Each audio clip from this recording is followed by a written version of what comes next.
Aquí comienza Reencuentro, una cita con nuestra tradición y los temas de la actualidad a la luz de la Torá. Reencuentro le propone un encuentro con el judaísmo. Conduce Alberto Rusco Lequier.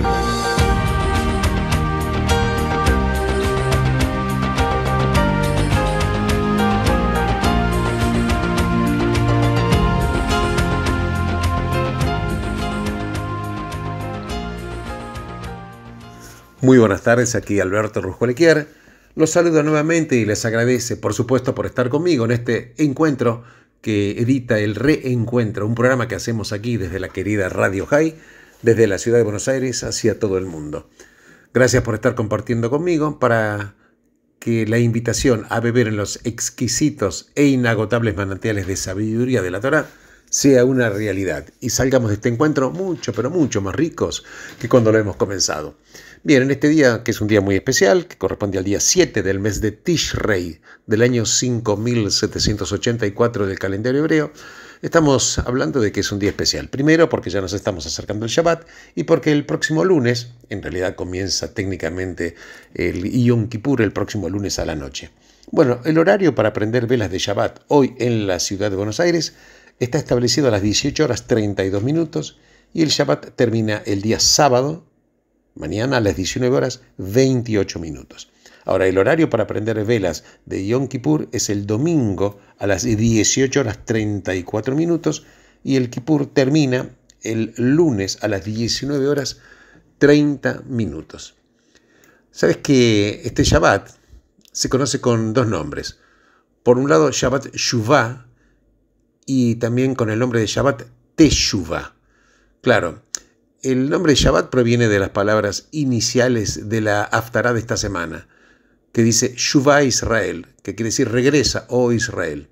Ahora, el segundo nombre, Shabbat Teshuvah, se deriva del hecho de que este Shabbat cae en medio de Aseret Yemei Teshuvah, o sea, son los 10 días de arrepentimiento, que comenzaron, por supuesto, cuando empieza el Rosh Hashanah. Y este nombre también está asociado con la Haftará, ya que el tema central es el regreso a Dios. Entonces, la verdad que los dos nombres que tiene este Shabbat hablan de una lección muy importante, y yo diría incluso oportuna, porque la frase Shuvah, que quiere decir, o Shuvah, regreso, es realmente una orden, porque Dios nos ordena regresar a Él en arrepentimiento. Ahora, la palabra Teshuvah, por el contrario, es un sustantivo que denota la acción misma, el retorno real a Dios. O sea, Shuvah es una orden y Teshuvah es la acción, que es el retorno real. Entonces, la palabra Shuvah se relaciona más con el que da la orden que con la persona a la cual se dirige. Entonces, es una situación en la que la orden ya fue emitida, pero todavía no fue ejecutada. Claro, la orden en sí tiene fuerza, pero no garantiza que la orden necesariamente se va a cumplir en el futuro. Pero por otro lado, Teshuvah implica que la acción ya se ha realizado, es decir, que la Teshuvah ya se ha realizado. Pero si este fuera el caso, entonces, ¿por qué seguiríamos refiriéndonos a este Shabbat como Shabbat Teshuvah? Y la verdad que la respuesta es que el acto de Teshuvah consiste tanto en la orden de regresar a Dios como en la posterior implementación. Shuvah nos enseña que incluso después de que un judío haya hecho Teshuvah, todavía necesita trabajar en sí mismo, porque no importa cuánta Teshuvah haya hecho una persona, siempre es posible elevarse más. Y de ahí la directiva, vuélvete, oh Israel, al Señor tu Dios. Entonces aquí se entiende que siempre hay margen de mejorar para un nivel de Teshuvah todavía más profundo, más infinito incluso, ya que Dios mismo es infinito y sin limitaciones. Y esta es la lección de Shabbat Shuvah. Un judío nunca debe contentarse con los logros espirituales que ya pudo haber alcanzado. Nunca, pero nunca debe pensar que por haber trabajado en sí mismo durante toda una semana, ahora claro, tiene derecho a descansar porque es Shabbat. No. Hoy es Shabbat Shuvah. Incluso después de haber hecho Teshuvah, se requiere más trabajo, porque el servicio de Teshuvah es continuo y es sin fin.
Cuando hablamos de Yom Kippur, que es el día quizás más sagrado del año en el calendario hebreo, estamos hablando, la gente habla del día del perdón, pero también un día de expiación de los pecados.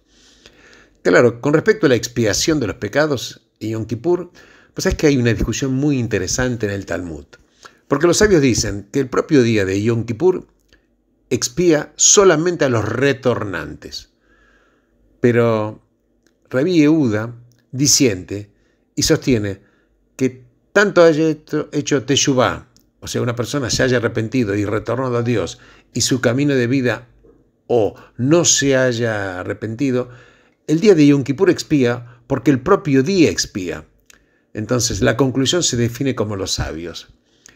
En realidad, todos están de acuerdo con que el propio día de Yom Kippur expía, es decir, el día de por sí mismo, el día de Kippur expía, pero solamente que Rabí sostiene que la santidad de Yom Kippur es tan poderosa que expía incluso a los que no retornaron con teshuvá, mientras que los sabios opinan que es necesario el arrepentimiento previo para acceder a esta extraordinaria expiación generada por Yom Kippur. Pero claro, esto requiere aclaración, porque expiación no significa solamente ser perdonado por el Altísimo. Claro que cuando un judío transgrede genera un defecto espiritual, una mancha en el alma, y debe arreglar el defecto y limpiar la mancha. Ahora, claro, ¿cómo se entiende que el defecto y la mancha se borren por el solo hecho de que llega un día específico que es Yom Kippur? Y la explicación es que en Yom Kippur encuentra expresión lo más profundo del vínculo entre Dios y el judío. Hay una relación generada por el cumplimiento de los preceptos, que son las mitzvot, y por la aceptación del yugo celestial. Porque claro, la predisposición a cumplir con la voluntad divina genera el vínculo entre el judío y su creador, y cuando cumple con los mandatos de Dios, se liga a el creador. Claro, pero superior a ello es el grado de relación que se expresa a través de la teshuvá, que es el retorno al creador. Claro, uno se pregunta, ¿en qué consiste la teshuvá? Se trata de un hombre que se liberó del yugo de los preceptos y con ello parecería que desconectó su vínculo con el Altísimo. Si es así, ¿por qué de repente decide retornar a Dios? Y claro, lo que ocurre es que la teshuvá revela que en esencia, finalmente él seguía conectado con Dios, incluso cuando actuó contra su voluntad, transgrediendo los preceptos de la Torá. Claro, este punto de unión interior que perduró en él, esto es lo que lo mueve y motiva a volver a conectarse con el Creador a través de la teshuvá. Pero incluso este vínculo que se expresa en el proceso de teshuvá no es el fin de la historia. De alguna manera también el vínculo que mueve a la teshuvá tiene algún tipo de condicionamiento, porque está limitado a la intensidad del arrepentimiento. Pero hay un nivel de unión más profundo todavía, es el lazo de esencia. O sea, es un lazo que no está generado por factores externos. Es el lazo de esencia entre el alma del judío y el Creador. Porque el alma que poseemos en nuestro fuero íntimo es una parte de Dios en lo alto, tal cual. Y ella está unida permanentemente con la fuente y con su raíz. Y este vínculo, claro, no está afectado por nuestra conducta y por nuestras transgresiones. Se encuentra en todo judío por la propia naturaleza del alma. No hay pecado que pueda dañarlo, solo que durante el año este lazo está oculto y tapado en lo profundo del corazón. Entonces lo que encuentra expresión son los niveles más externos de unión con Dios, los que dependen de nuestra conducta y decisiones. Pero en el día de Yom Kippur se revela este lazo esencial entre el Creador y el pueblo de Israel. Y este es el significado del concepto el propio día expía. Porque en el día de Yom Kippur, cuando este vínculo de unión interior se revela, se borran automáticamente todos los defectos y todas las manchas generadas por el pecado. Este día revela que cada judío está conectado al Creador con un vínculo imposible de destruir. Por lo tanto, cuando este vínculo sale a flote, no existen pecados. Desaparecen automáticamente, salvo quien transgrede los preceptos del propio Yom Kippur, por ejemplo, rompiendo el ayuno. Y esto encuentra su expresión principalmente en la plegaria de Neilá, que es la oración de cierre de todas las plegarias de Yom Kippur, porque ahí se encierran, por así decirlo, Dios con su pueblo, a solas. Y en este encuentro, nadie, pero nadie puede perturbar esta unión absoluta y total.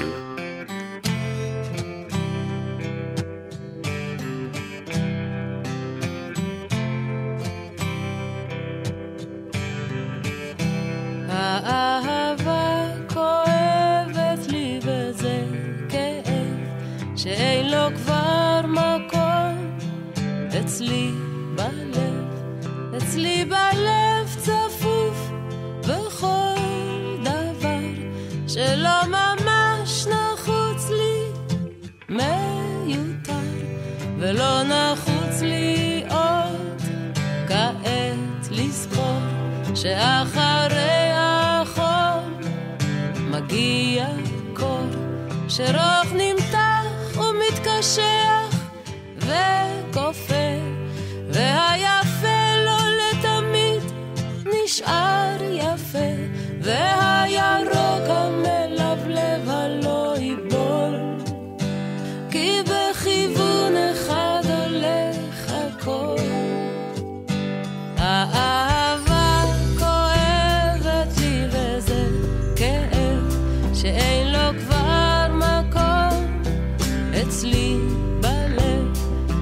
בלב צפוף בכל דבר שלא ממש נחוץ לי מיותר ולא נחוץ לי עוד כעת לזכור שאחרי החום מגיע קור שרוך נמתח ומתקשח וכופר והיפה לא לתמיד נשאר יפה והירוק המלבלב הלא ייבול כי בכיוון אחד הולך הכל והחשבון מוגש ומשולב אצלי בלב צפוף מדי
En la vida de la humanidad hay hechos que son conmocionantes y que marcan a veces un antes y un después. Y también en la Torá quiero comentar con ustedes que hay un hecho revelador, entre varios. Uno es que cuando Yosef revela la identidad ante sus hermanos. Claro, ellos quedan mudos y en estado de shock, y entonces Yosef les dice estas palabras: yo soy vuestro hermano Yosef, al que ustedes vendieron a Egipto. Y ahora no estén angustiados ni enojados con vosotros mismos por haberme vendido aquí, porque fue para salvar vidas que Dios me envió delante de ustedes. No fueron ustedes los que me enviaron aquí, sino Dios. Y esto está concretamente en Bereshit, en el libro de Génesis. Ahora, este es un registro de un momento conmocionante en la historia. ¿Por qué? Porque es el primer momento en el cual un ser humano perdona a otro.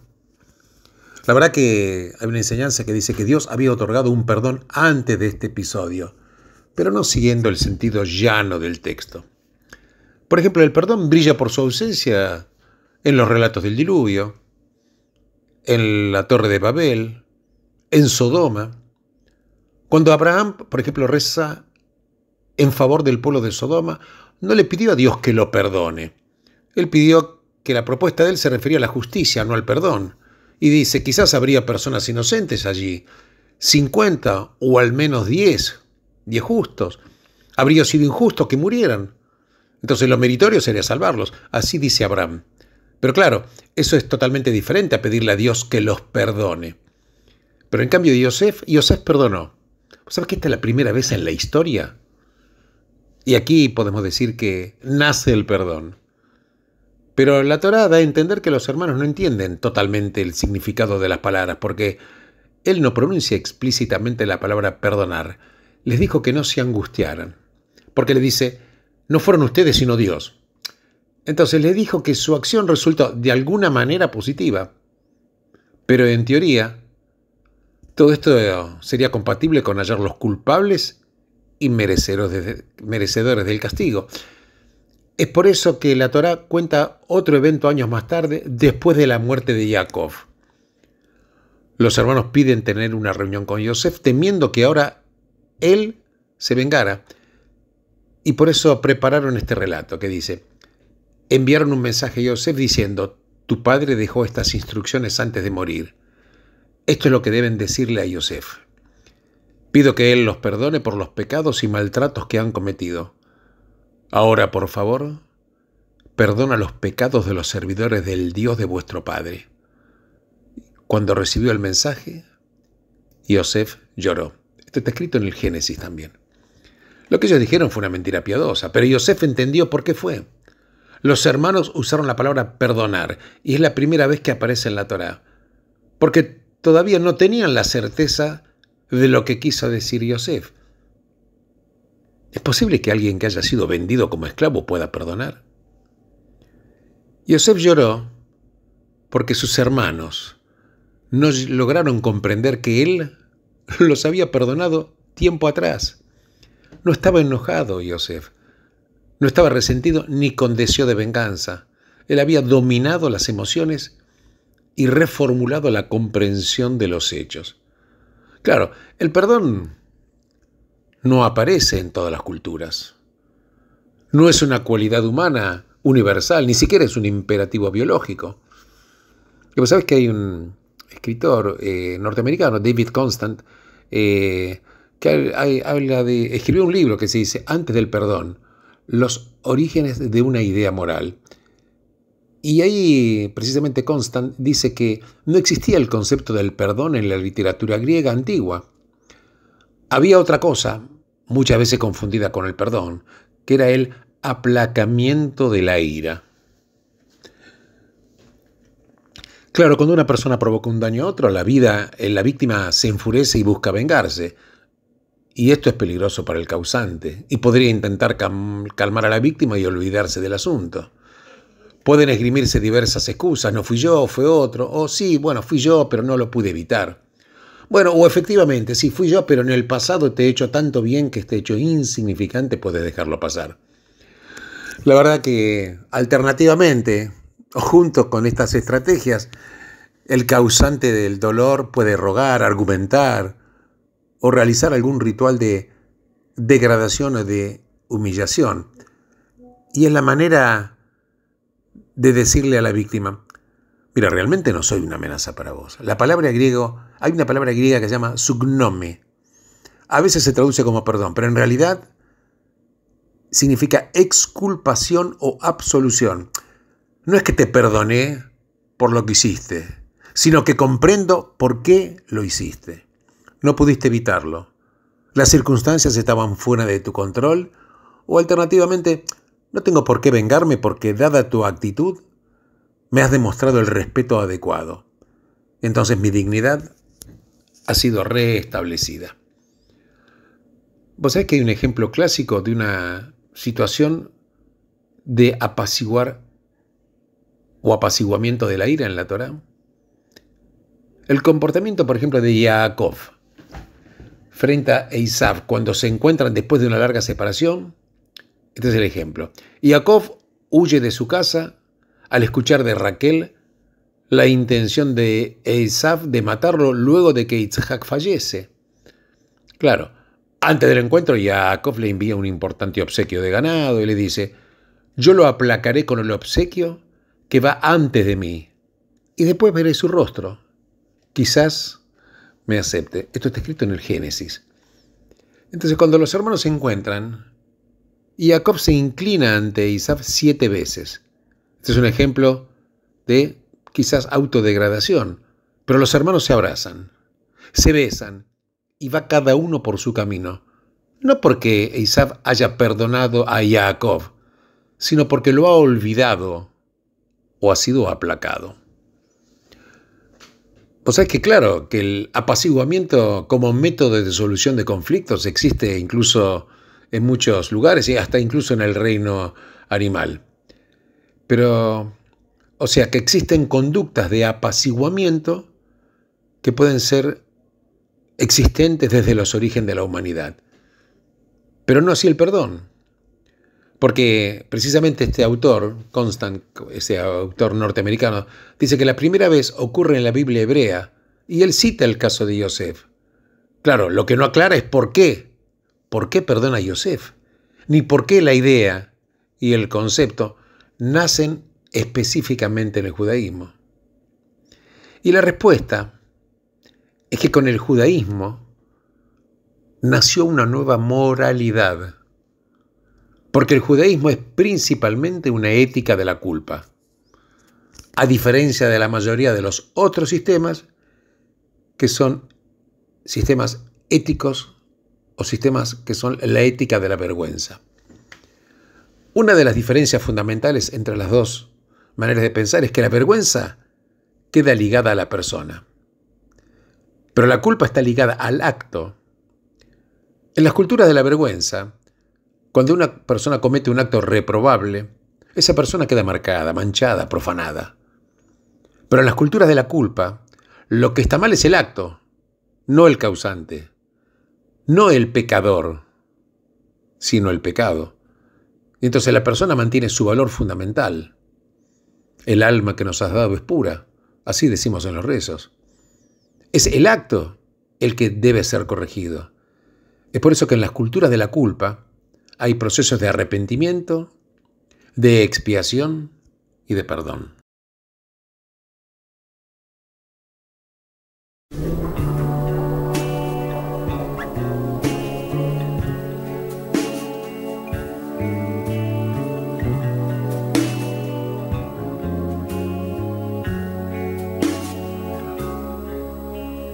מאז שנפגשנו היה לי ברור שזו התחלה מתוקה של סיפור. מרגע לרגע הבנתי יותר שכאן זה התחיל ולא ייגמר.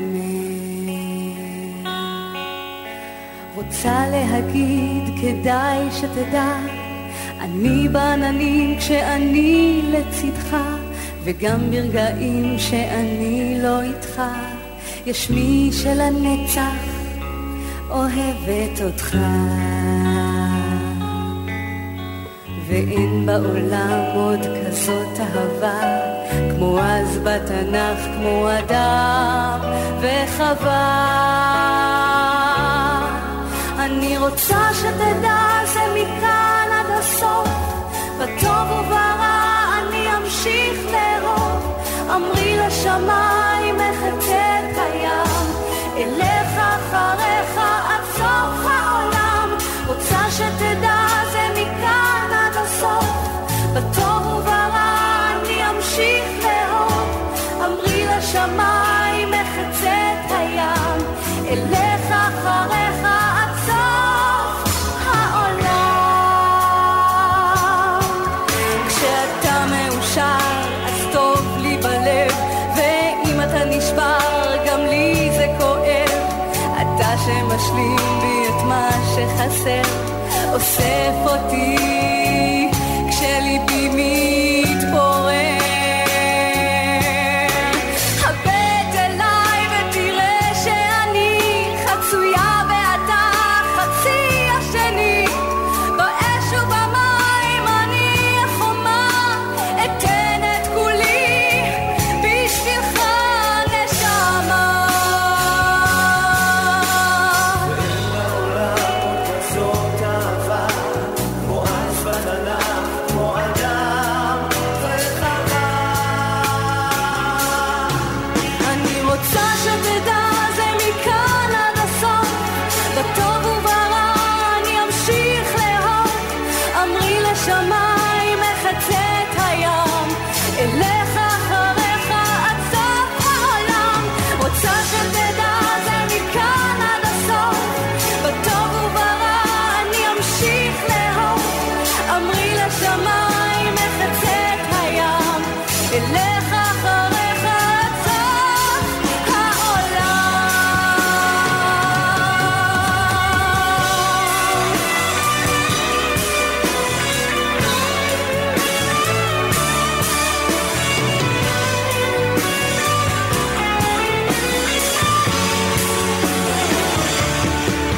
אני רוצה שתדע זה מכאן עד הסוף, בטוב וברע אני אמשיך לאהוב. אמרי לשמיים מחצה את הים, אלך אחריך עד סוף העולם.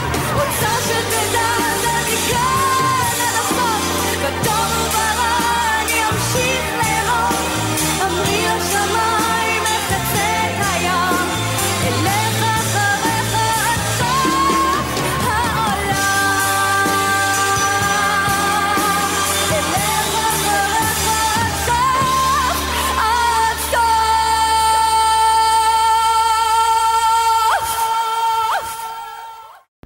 Bueno, continuando con el tema, te vuelvo a repetir. En las culturas de la culpa hay procesos de arrepentimiento, de expiación y de perdón.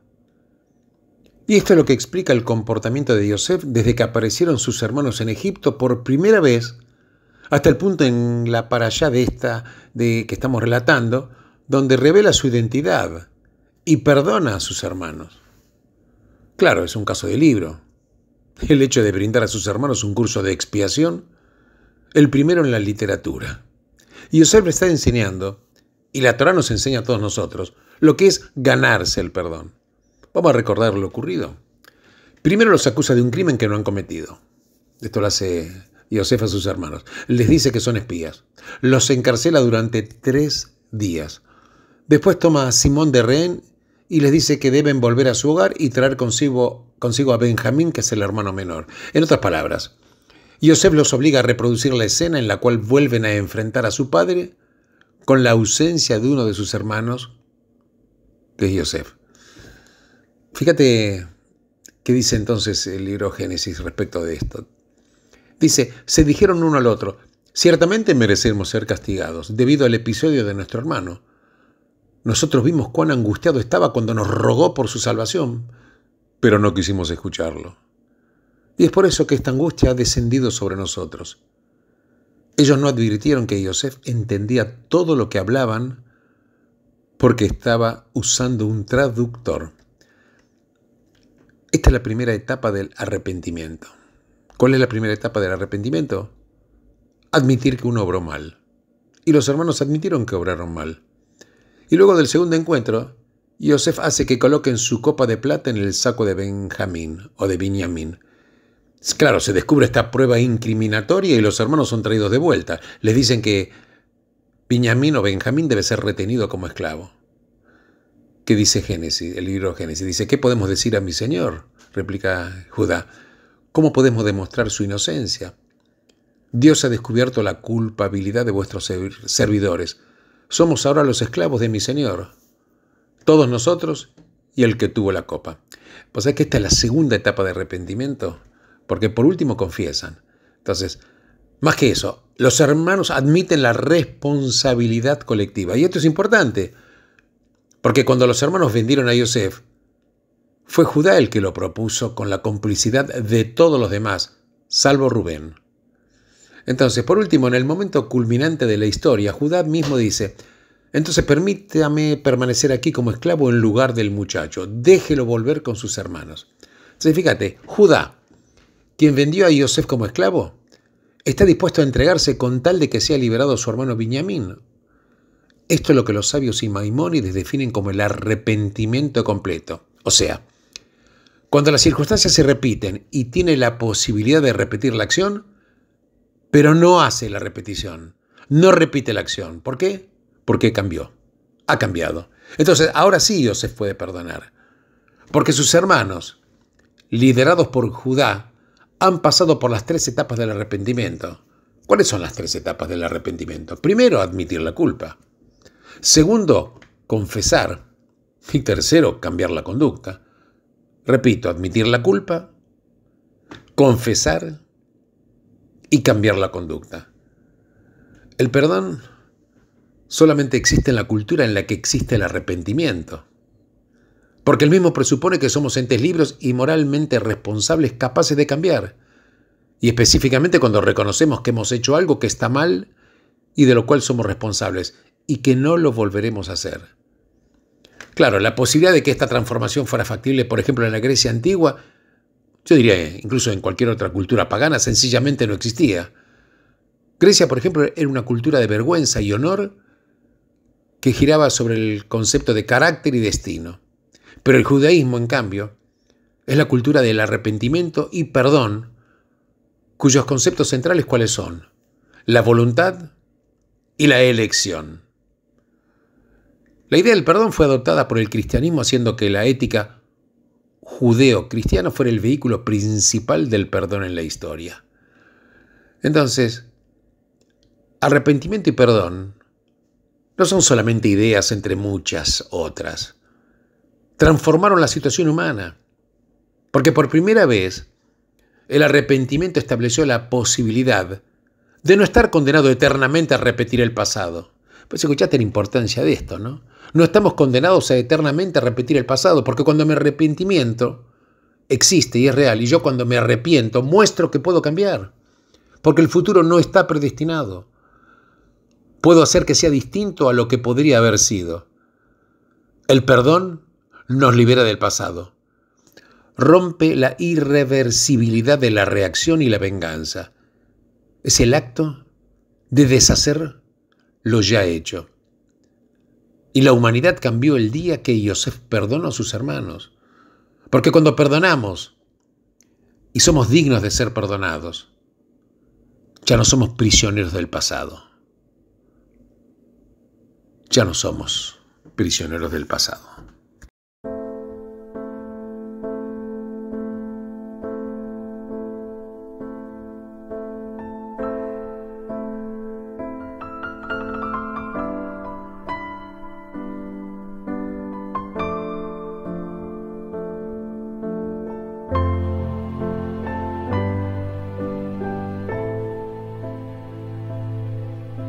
אבוד פה ולבד ולא רואה דבר, דמעות נופלות ליבי נשבר.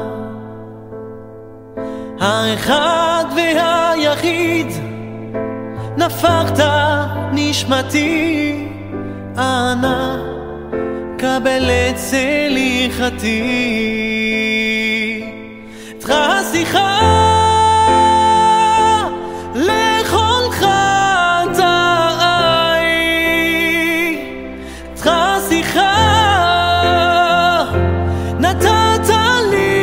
בחיי. לא ידעתי, לא ראיתי, לא האמנתי כמה מושלם. לא ידעתי, לא ראיתי, לא האמנתי, אני רק אדם.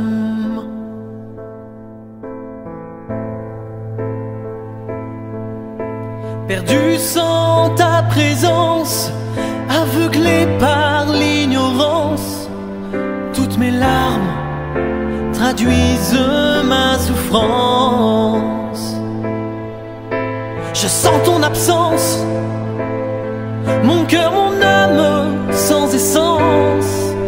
Aujourd'hui, accorde-moi ta clémence. Pardonne-moi mes erreurs, mes faux pas. Pardonne-moi, quel homme n'en fait pas. Je ne savais pas, je ne voyais pas, je ne croyais pas assez en toi. Je ne savais pas, je ne voyais pas ce qui était caché en toi.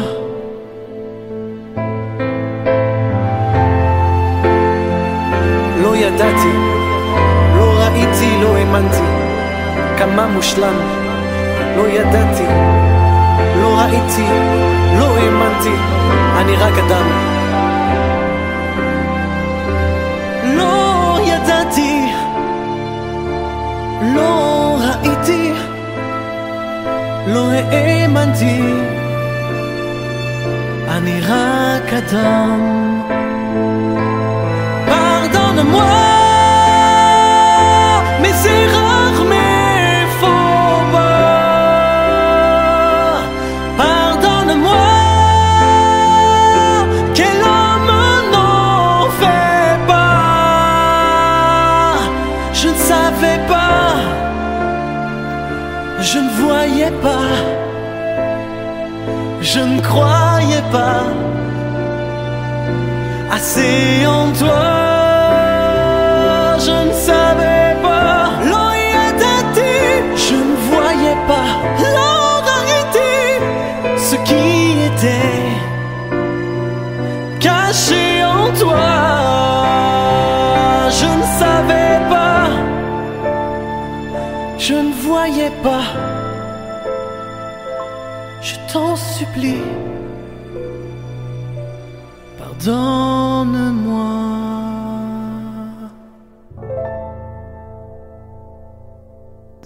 Ya me están quedando muy pocos minutos para este programa.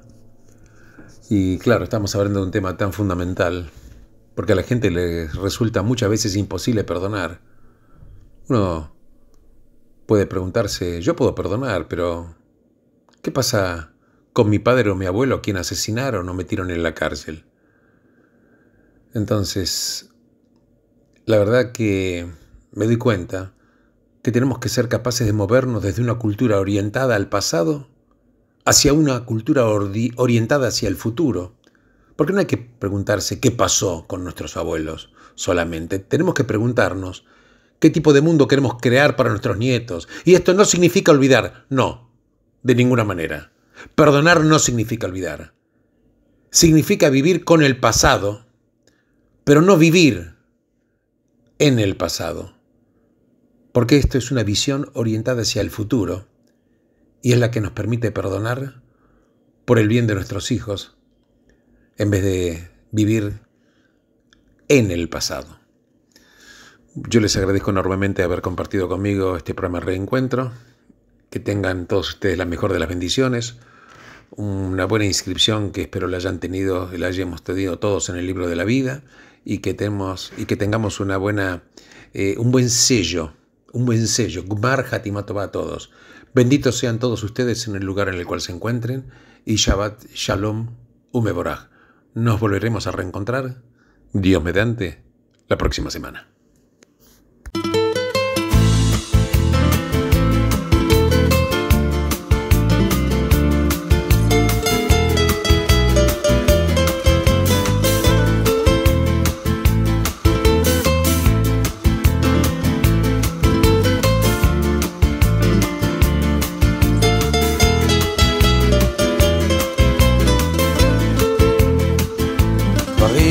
קטנים, דברים פשוטים וקצת הפתעות באמצע הדרך, זמנים חולפים ומשתנים. אתמול אתה היית מלך, לאן פרחו הציפיות ואיך נשארת בלי תשובה, עוד לא הספקת לעשות. ומה נשאר מכל העבר? הכל תלוי בך חבר, היה חזק אל תישבר, אל תיתן לעצמות בך לפגוע, היה חזק ותתגבר. הכל תלוי בך חבר, היה חזק אל תישבר, אל תיתן לעצמות בך לפגוע, היה חזק ותתגבר.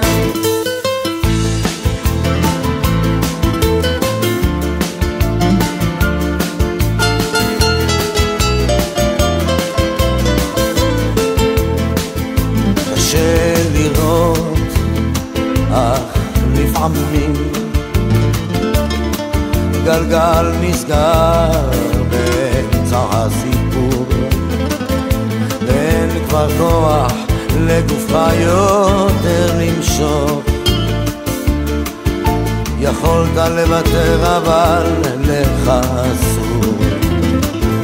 הכל תלוי בך חבר, היה חזק אל תישבר, אל תיתן לעצמות בך לפגוע, היה חזק ותתגבר. הכל תלוי בך חבר, היה חזק אל תישבר, אל תיתן לעצמות בך לפגוע, היה חזק ותתגבר. המסקנה חבר, אסוף את כל הכוח, קל יותר לדבר כשהפחד משתחרר. למרות הכל אתה מבין שזו הדרך, היה חזק חבר, היה חזק. הכל תלוי בך חבר, היה חזק אל תישבר, אל תיתן לעצמות בך לפגוע, היה חזק ותתגבר. הכל תלוי בך חבר, היה חזק אל תישבר, אל תיתן לעצמות בך לפגוע, היה חזק ותתגבר.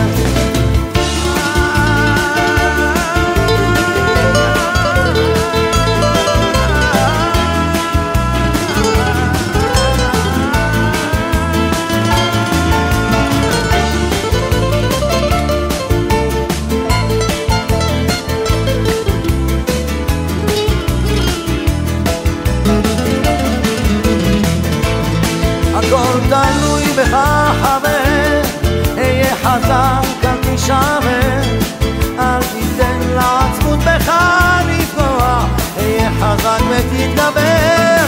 הכל תלוי בך חבר, היה חזק אל תישבר, אל תיתן לעצמות בך לפגוע, היה חזק ותתגבר.